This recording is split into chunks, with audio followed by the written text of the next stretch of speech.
Welcome to Marketing Mixologists, the podcast that brings together marketing and mixology for an exciting journey into modern-day marketing.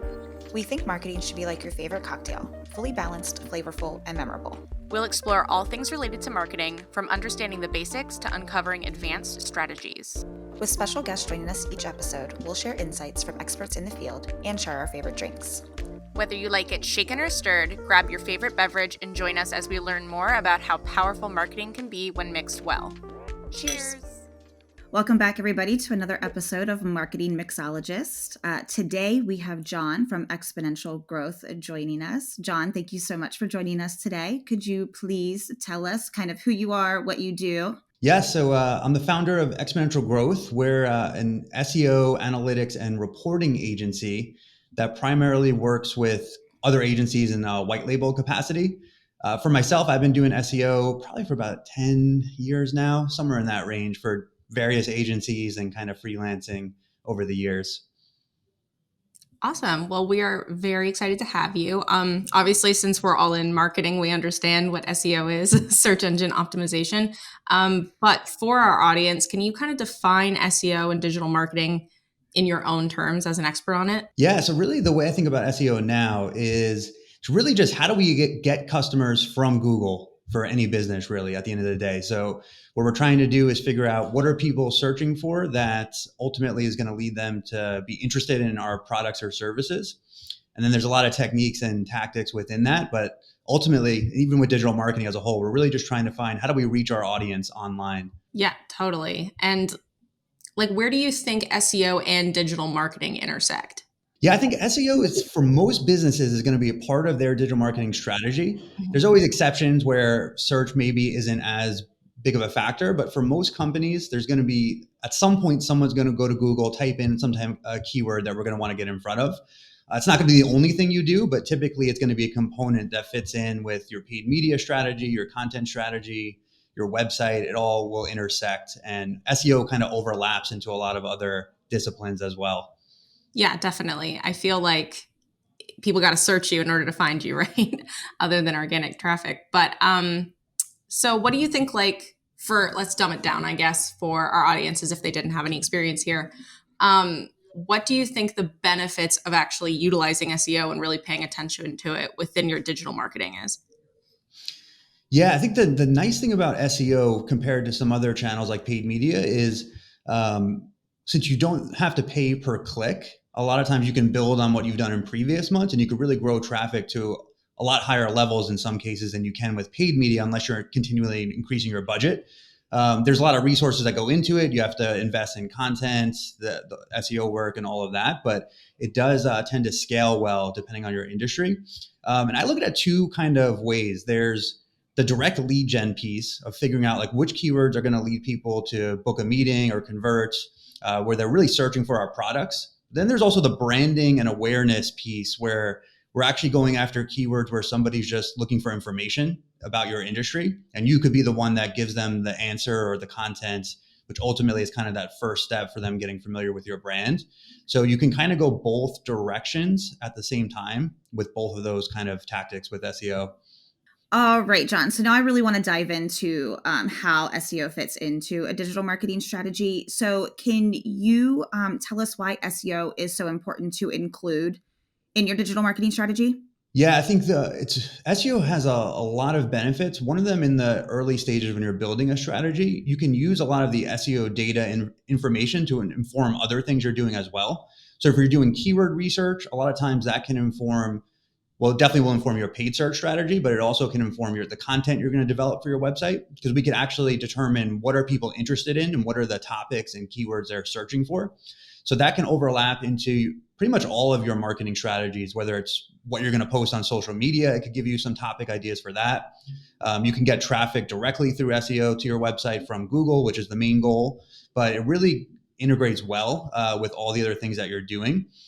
So what I like to do is really upfront when we're doing all that research, you can have the other people on the other marketing teams or the larger strategy using some of the SEO data to inform what they're doing as well. Can you tell us about the connection between SEO and content marketing and how a well-executed content marketing strategy benefits from SEO? Yeah, they really work hand in hand. So With SEO, you can inform the content strategy based on all the keywords that you identify. So it really can kind of map out all the different topics and pieces of content you might need to develop on the website. So really the keyword data and SEO data is integral to that.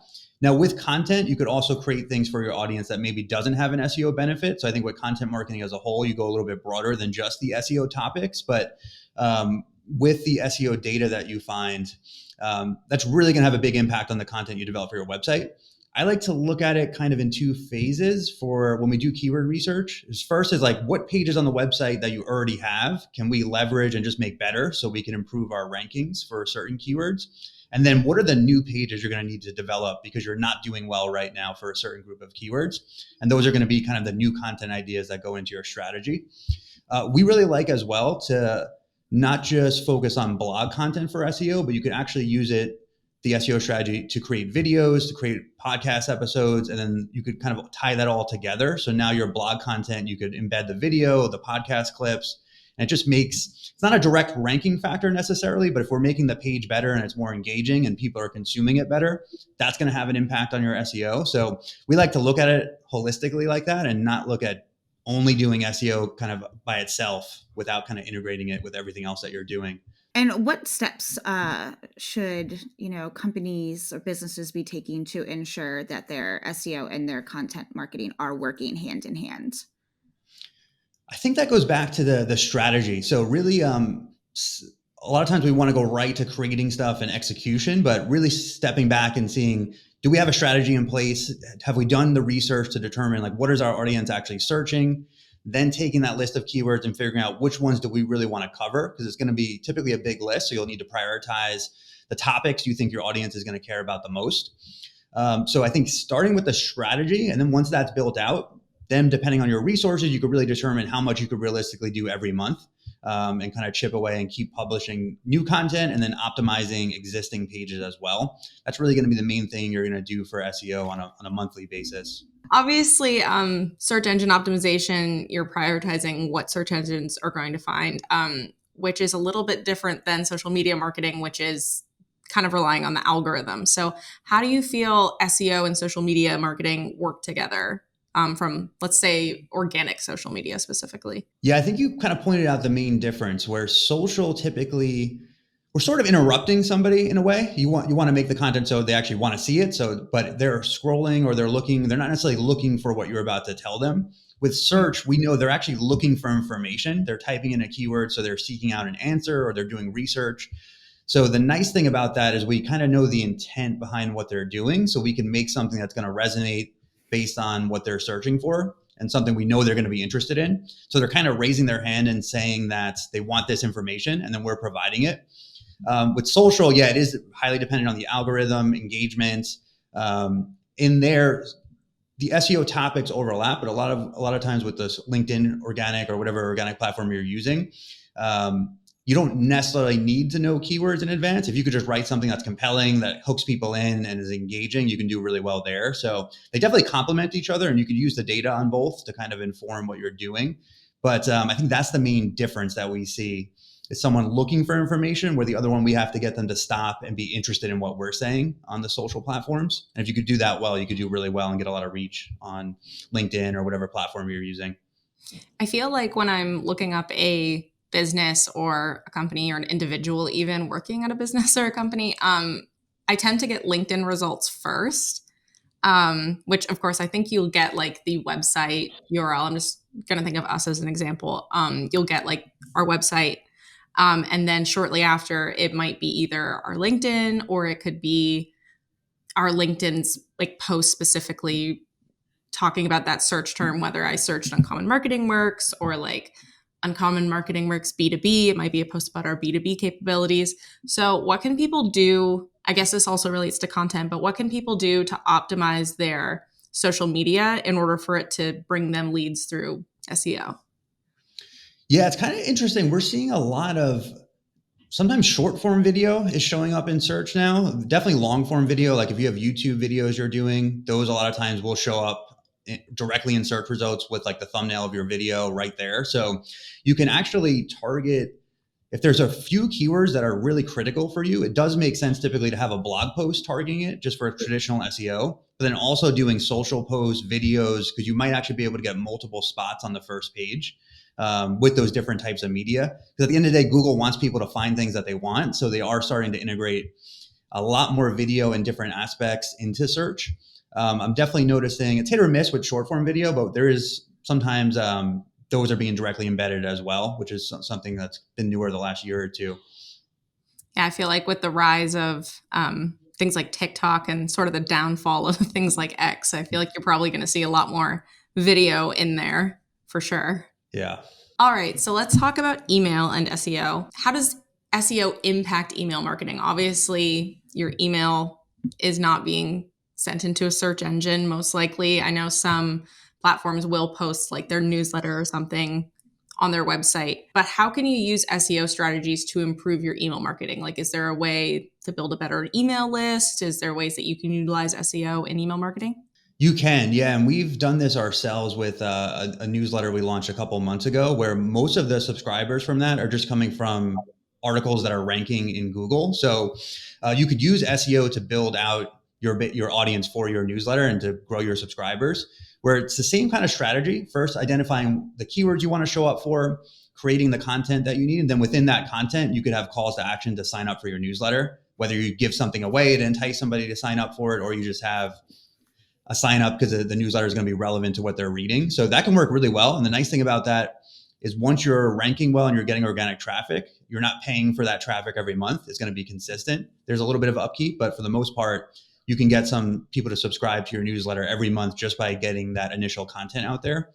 So we really like it for that purpose, because if you don't have a large budget for paid media to grow your newsletter, it's a nice way to like get consistent subscribers and people to sign up.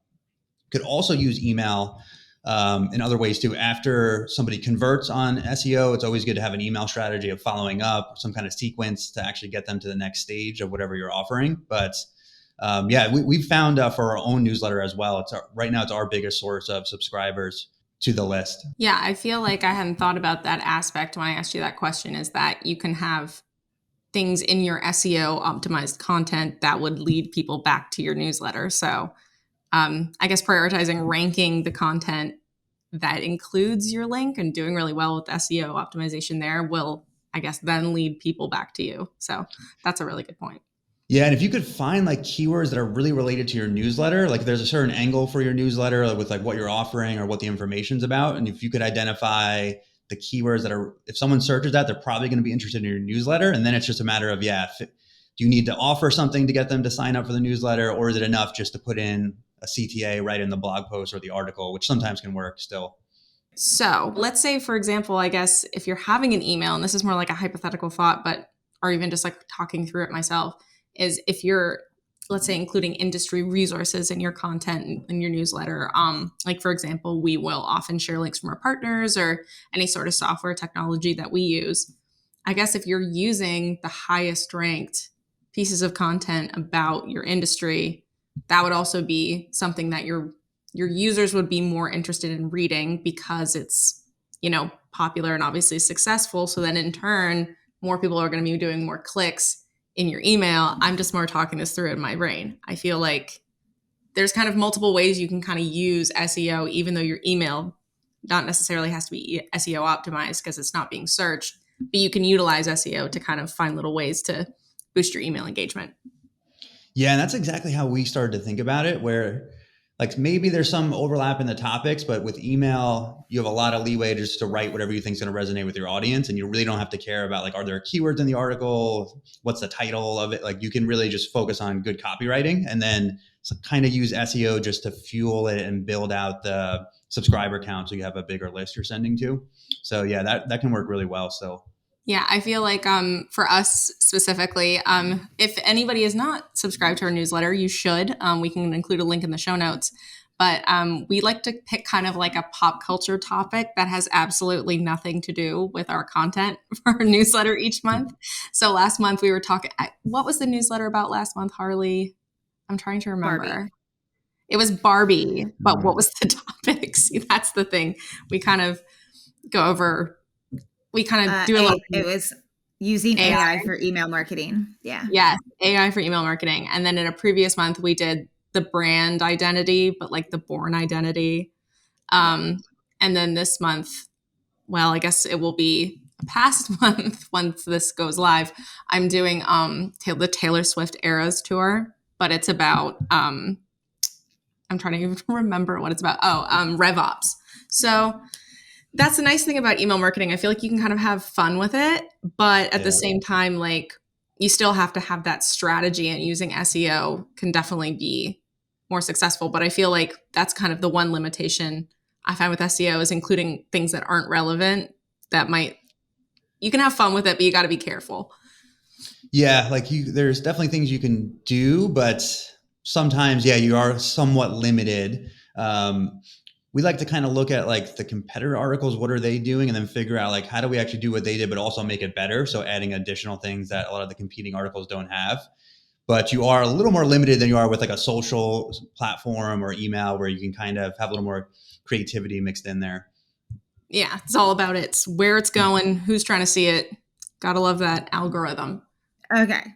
Let's dive into SEO and PPC. So, John, can you tell us the interaction between SEO and PPC, and how are they complementing each other? The way we like to do it up front is typically with paid search, we're most likely going to start with more bottom funnel keywords. So like the keywords that are really related to the products and services that you offer. That way we're not spending a lot of money on keywords where the people aren't really ready to buy something yet. We want them to at least be evaluating options or doing some type of research on your products. So usually with paid search, we'll start there. And the nice thing is you instantly get visibility once you turn the campaigns on. Where with SEO, it's going to take some time before you actually improve your rankings, get the content created, and actually start getting traffic. And with SEO, we can go a little more broad. So we could still try to target those bottom funnel terms, but we could also try to get in front of people when they're just looking for information. The nice thing about that we found is you can save money on prospecting ads. If you're getting a lot of traffic through SEO, you don't necessarily need to spend as much money on paying for ads, going after a cold audience just to build up a remarketing list, which can get expensive if you don't have the budget for that. So with SEO, you can use your kind of SEO, the traffic you're getting, and then build out your remarketing list that can make your social media ads more effective as well. You mentioned remarketing, and that's something we haven't touched on so far in the discussion. Can you just let our listeners know, if they haven't heard of remarketing or have used remarketing before, can you kind of just define that term? Yeah, with remarketing, basically the way we think about it is we're just targeting people on social media platforms through ads that have already been to your website. So they have some familiarity with you. They're not necessarily someone who's never heard of you, like you would do with a kind of a cold prospecting ad. So they're a little bit warmed up, and you can get more specific and more granular with remarketing. Like you could say you only want to remarket to people who have viewed your pricing page or have viewed a certain page that's critical to your website. You could also just do generally anybody that's been to the website. So you have a lot of options. And then you can kind of tailor your ads to those people that have viewed something on your website that's relevant. So it can be a cost-effective way. A lot of times remarketing ads can convert a little bit better or more efficiently, depending on how you're running them, just because people are familiar with you. It's not the first time they've heard of you, like they would if you were just running a cold ad to someone who's never seen you before. So definitely a tactic that if you're not doing, it's a good place to start with ads if you have the audience or if you have traffic already. All right, John, can you discuss with us some future trends in SEO? I mean, everything is always constantly changing in, the digital marketing landscape. So what do you see happening, and how can we as marketers be prepared for these changes? Well, so obviously the big topic right now is the last year or so with AI and all the different AI tools. So if you're not looking into that, it's definitely got to be a part of your strategy. The way we use AI mostly is to kind of augment or enhance some of the things we're doing. So like when we create a content brief and we're creating an outline, we'll create the first draft of the outline, and we'll have an AI tool look for sections that maybe we missed or maybe we didn't think of, rather than just telling the AI tool to do everything. And a lot of times the results you get back are decent. They're good. They'll probably get better, but kind of feeding it the right way. I think though, for search, really what we're starting to get back to is trying to make SEO tied to revenue. So for a while, we got into a lot of tactics that are really branding and awareness. For probably the last few years, SEO kind of shifted in that direction. But I think now when companies are cutting budgets and things are getting tighter, you really have to find a way, like, how do we actually get discovered for the keywords that are going to convert, that are going to drive revenue for the business? So that's something I see the next couple of years that'll be integral when you're doing SEO work, to make sure you are getting a return. It's leading to growing your business. And that's something, your strategy when you're doing that phase of the campaign, you can try to gear it in that direction. But yeah, I think obviously AI is a big thing. I think with AI, the other factor we're looking at is really going through all your SEO processes and figuring out which steps AI can kind of take to kind of enhance what you're doing and make things more efficient, so you can get more done and actually hopefully compound the SEO results you're getting. I think some people are trying to use AI to just do everything, but if you actually have kind of the steps of your processes mapped out, you can kind of start to see where AI fits in and where humans need to intervene and edit or add. So that's, I think, something we'll continue to see probably the next 1, 2, and 3 years coming up. Yeah, AI is everywhere right now. I feel like we've had so many conversations around it, and I feel like it's kind of unavoidable. Like every single episode we've done so far, recorded so far, has somehow AI has come up, because it's such a good tool to utilize, and there's so many different ways to use it, and so many ways before we started calling it AI that we were already using it. So I definitely feel like we do a lot of the same thing. Like we use it for templates and, outlines, even proofreading. It can be really helpful, just double checking things for us.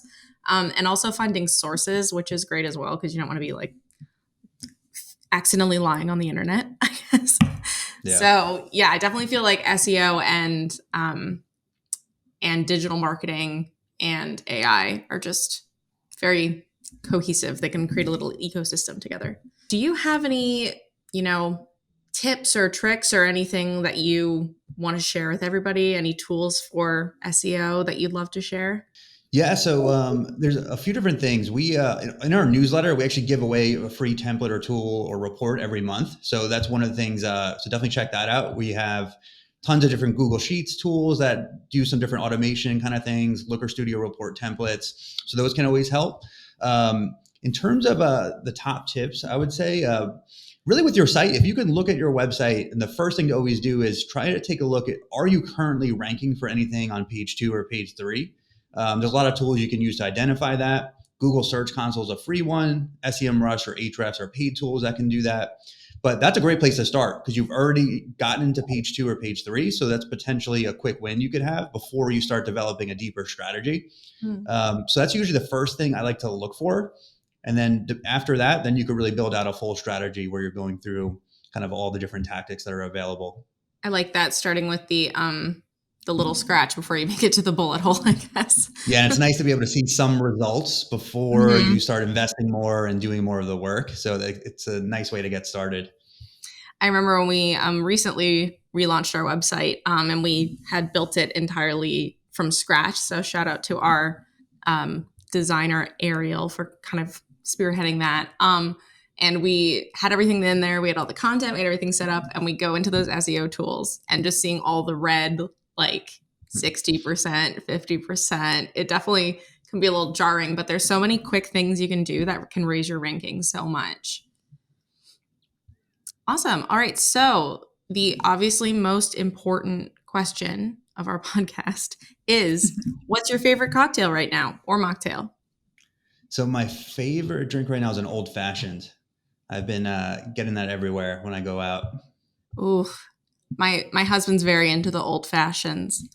I'm trying to think about what I'm drinking right now.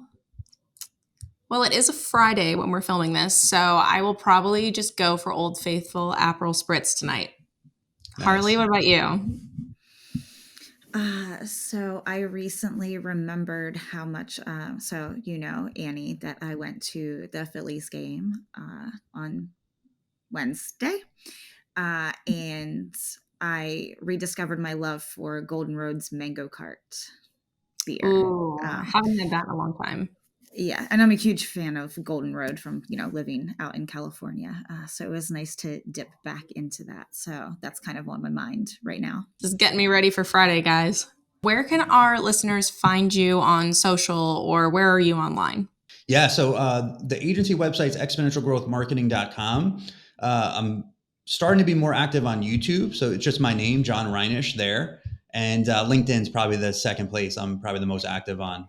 Awesome. Well, thank you for joining us. We really appreciate chatting about SEO and all things digital marketing. Thanks for joining us on this week's episode. Tune in next time for another special guest and, of course, more cocktails. Don't forget to grab your favorite drink and follow us on Instagram and TikTok at Marketing Mixologists Pod. Cheers.